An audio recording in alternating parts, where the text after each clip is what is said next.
Өскелең ұрпақтың тәрбиесі өзекті мәселе. Соның ішінде жастардың есірткіге, түрлі құмар ойындарға, заңсыз әдеттерге әуес болуы үлкен проблема.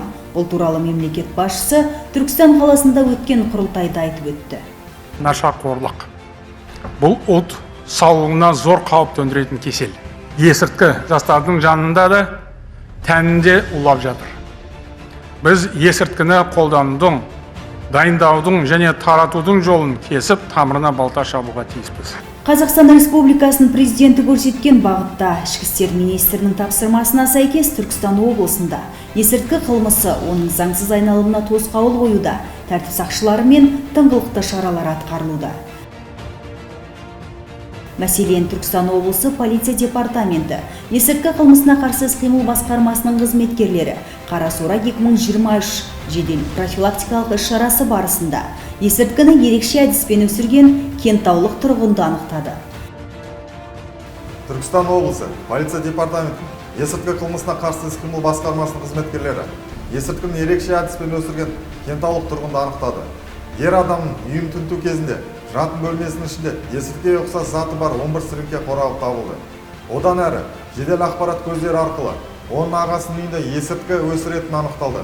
Нақтырақ айтсақ, күдікті жас жігіт ағасының пәтеріне есірткі өсімдіктерін өсіруге арналған тито зертхана жасаған. Пәтердің бір бөлмесін арнайы тито жарықтандырғышпен жабдықтап, есірткінің өсуіне қажетті барлық жағдайды қамтамасыз еткен. Жедел уәкілдер оқиға орнынан заңсыз бақша, яғни есірткіге ұқсас өсімдік өсірілген 18 гүл құмырасын тапты. Бұл ыдыстардың тамыры бар 46 сабақ пен 3 түп сора өсімдік тәркіленіп алынды.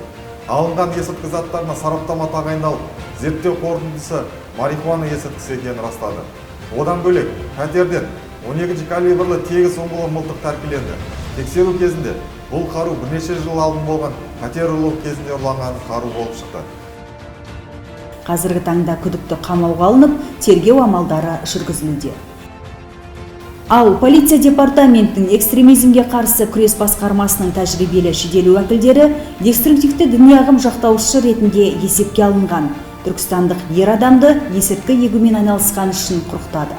Тәртіп сақшылары анықтаған жедел ақпарат нәтижесінде күдіктінің ауласынан 2300-ге тарта егілген есірткіге ұқсас түптер алынды.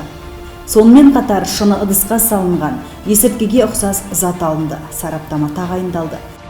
Сараптама тағайындалып, нәтижесінде алынған түптер жалпы салмағы 60 келеге жуық сора есірткісі болып шықты. Ал шыны ыдыстағы 35 граммнан асатын марихуана екені дәлелденді. Күдікті қамауда. Аталған деректе Қазақстан Республикасы Қылмыстық кодексінің 300 бабы 2 бөлігімен тіркеліп, тергеу жалғасуда. Осы тұста Түркістан облысының полицейлері ескертеді. Есірткіге қатысты қылмыстарға заңмен жауапкершілік қарастырылған.